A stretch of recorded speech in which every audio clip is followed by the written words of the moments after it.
bernama Uwais Al-Qarani memainkan peranan penting dalam biografi mistikal Nabi. Sesungguhnya aku merasakan nafas Ar-Rahman, nafas dari Yang Maha Pengasih, mengalir kepadaku dari Yaman. Demikian sabda Nabi Shallallahu Alaihi Wasallam tentang diri Uwais, yang kemudian dalam tradisi tasawuf menjadi contoh bagi mereka yang memasuki tasawuf tanpa dituntun oleh sang guru yang hidup.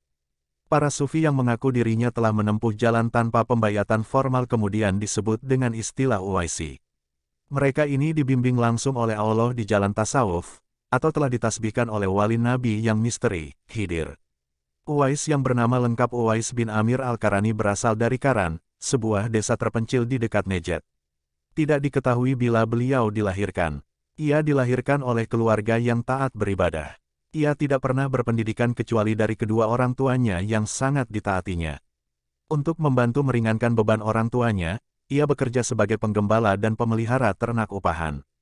Dalam kehidupan kesehariannya ia lebih banyak menyendiri dan bergaul hanya dengan sesama penggembala di sekitarnya. Oleh karenanya, ia tidak dikenal oleh kebanyakan orang di sekitarnya, kecuali para tuan pemilik ternak dan sesamanya, para penggembala. Hidupnya amat sangat sederhana. Pakaian yang dimiliki hanya yang melekat di tubuhnya. Setiap harinya ia lalui dengan berlapar-lapar sahaja. Ia hanya makan buah kurma dan minum air putih, dan tidak pernah memakan makan yang dimasak atau diolah. Oleh karenanya, ia merasakan betul derita orang-orang kecil di sekitarnya. Tidak cukup dengan empatinya yang sedemikian, rasa takutnya kepada Allah mendorongnya untuk selalu berdoa kepada Allah, "Ya Allah, janganlah Engkau menyiksaku, karena ada yang mati karena kelaparan, dan jangan Engkau menyiksaku karena ada yang kedinginan." Ketaatan dan kecintaannya kepada Allah, juga termanifestasi dalam kecintaannya dan ketaatannya kepada Rasulullah dan kepada kedua orang tuanya, sangat luar biasa. Di siang hari, ia bekerja keras, dan di malam hari, ia asyik bermunajat kepada Allah Subhanahu wa Ta'ala. Hati dan lisannya tidak pernah lengah dari berzikir dan bacaan ayat-ayat suci Al-Quran. Meskipun ia sedang bekerja, ia selalu berada bersama Tuhan, dalam pengabdian kepadanya.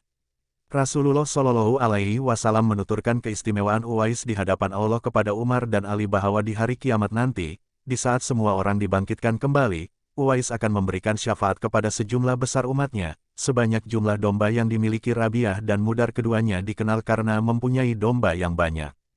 Karena itu, Rasulullah menyarankan kepada mereka berdua agar menemuinya, menyampaikan salam dari Rasulullah, dan meminta keduanya untuk mendoakan keduanya, yang digambarkan bahwa Uwais memiliki tinggi badan yang sedang dan berambut lebat, dan memiliki tanda putih sebesar dirham pada bahu kiri dan telapak tangannya. Sejak Rasulullah menyarankan keduanya untuk menemuinya, sejak itu pula keduanya selalu penasaran ingin segera bertemu dengan Uwais. Setiap kali Umar maupun Ali bertemu dengan rombongan orang-orang Yaman, ia selalu berusaha mencari tahu di mana keberadaan Uwais dari rombongan yang ditemuinya. Namun, keduanya selalu gagal mendapatkan informasi tentang Uwais. Barulah setelah Umar diangkat menjadi khalifah, informasi tentang Uwais keduanya peroleh dari serombongan orang Yaman. Ia tampak gila, tinggal sendiri dan tidak bergaul dengan masyarakat. Ia tidak makan apa yang dimakan oleh kebanyakan orang, dan tidak tampak susah atau senang. Ketika orang-orang tersenyum ia menangis, dan ketika orang-orang menangis ia tersenyum. Demikian kata rombongan orang-orang Yaman tersebut. Mendengar cerita orang-orang Yaman tersebut, Umar dan Ali segera berangkat menuju tempat yang ditunjukkan oleh orang-orang Yaman tadi. Akhirnya, keduanya bertemu dengan Uwais di suatu tempat terpencil. Abi Naim Al-Afsani menuturkan dialog yang kemudian terjadi antara Umar dan Ali dengan Uwais Al-Qarani sebagai berikut, "Apa yang Anda kerjakan di sini?" "Saya bekerja sebagai penggembala." "Siapa nama Anda?" "Aku adalah hamba Allah." "Kita semua adalah hamba Allah, akan tetapi izinkan kami untuk mengetahui Anda lebih dekat lagi." "Silakan saja." "Setelah kami perhatikan, Andalah orang yang pernah diceritakan oleh Rasulullah Shallallahu Alaihi Wasallam kepada kami. Doakan kami dan berilah kami nasihat agar kami beroleh kebahagiaan dunia dan di akhirat kelak." "Saya tidak pernah mendoakan seseorang secara khusus. Setiap hari saya selalu berdoa untuk seluruh umat Islam." "Lantas siapa sebenarnya Anda berdua?" "Beliau adalah Umar bin Khattab, Amirul Mukminin, dan saya adalah Ali bin Abi Thalib. Kami berdua disuruh oleh Rasulullah Shallallahu Alaihi Wasallam untuk menemui Anda dan menyampaikan salam beliau untuk Anda. Berilah kami nasihat wahai hamba Allah, carilah rahmat Allah dengan jalan taat dan penuh harap dan bertawakal kepada Allah." Terima kasih atas nasihat Anda yang sangat berharga ini. Sebagai tanda terima kasih kami berharap Anda mau menerima pakaian dan uang untuk Anda pakai. Terima kasih wahai Amirul Mukminin. Saya sama sekali tidak bermaksud menolak pemberian Tuan, tetapi saya tidak memerlukan apa yang Anda berikan itu. Upah yang saya terima adalah 4 dirham, itu sudah lebih dari cukup. Lebihnya saya berikan kepada ibuku. Setiap hari saya cukup makan buah kurma dan minum air putih, dan tidak pernah makan yang dimasak. Kurasa hidupku tidak akan sampai petang hari, dan kalau petang, kurasa tidak akan sampai pada pagi hari. Hatiku selalu mengingat Allah dan sangat kecewa bila sampai tidak mengingatnya. Ketika orang-orang Qaran mulai mengetahui kedudukan spiritualnya yang demikian tinggi di mata Rasulullah Shallallahu Alaihi Wasallam, mereka kemudian berusaha untuk menemui dan memuliakannya. Akan tetapi, Uwais yang sehari-harinya hidup penuh dengan kesunyian ini, diam-diam meninggalkan mereka dan pergi menuju Kufah, melanjutkan hidupnya yang sendiri. Ia memilih untuk hidup dalam kesunyian, hati terbatas untuk yang selain dia. Tentu saja, kesunyian di sini tidak dikenali dengan pengasingan diri.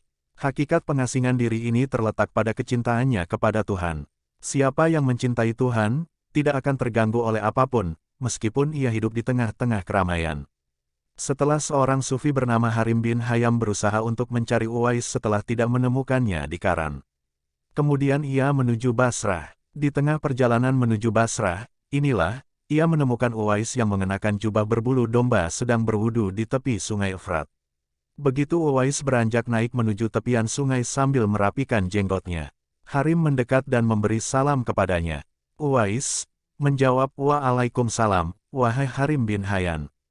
Harim terkejut ketika Uwais menyebut namanya. "Bagaimana engkau mengetahui nama saya Harim bin Hayyan?" tanya Harim. "Rohku telah mengenal rohmu," demikian jawab Uwais. Uwais kemudian menasihati Harim untuk selalu menjaga hatinya. Dalam arti mengarahkannya untuk selalu dalam ketaatan kepadanya melalui mujahadah, atau mengarahkan dirinya, untuk mendengar dan mentaati kata hatinya. Meskipun Uwais menjalani hidupnya dalam bersendirian dan kesunyian, tetapi pada saat-saat tertentu ia ikut bergiat dalam kegiatan jihad untuk membela dan mempertahankan agama Allah. Ketika terjadi perang Siffin antara golongan Ali melawan Muawiyah, Uwais berdiri di golongan Ali. Saat orang Islam membebaskan Romawi, Uwais ikut dalam barisan tentara Islam. Saat kembali dari pembebasan tersebut, Uwais diserang penyakit dan meninggal saat itu juga. 39 Hijriah. Demikianlah sekelumit tentang Uwais Al-Qarani, kemudian hari namanya banyak dipuji oleh masyarakat.